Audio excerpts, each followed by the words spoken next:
what I was looking for, I was working on a film called The Rain People, then, which was the first feature film that I had worked on. And there was a scene in the film of Robert Duvall and Shirley Knight having a love affair. They had recently met. He was playing a policeman and she was a wife on the run from her husband. And they were in bed together, and he was telling about his life and how he came. His wife died in a fire. And that's how he became to be where he was. And what I wanted was something, and there was no music for this scene, but I wanted something that conveyed the gigantic space around them, because he was living in a trailer park somewhere in Nebraska, in the middle of the Midwest, these vast plains of America. And it was something that they shot at night, really. And they may have shot it, I wasn't there during the shooting, but they may have shot it inside a soundstage or something.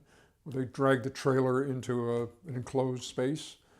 But what you were looking at in the film was a trailer in a trailer park in the middle of the Midwest at night. And I wanted some sound that gave you the feeling of this distant world out there. And it was a very sad story that he was telling. And somehow this sound, which was long and prolonged, got at the yearning quality of what was in his story, and also spoke eloquently about the vast dark space that surrounded this lonely trailer in the middle of Nebraska in 1968.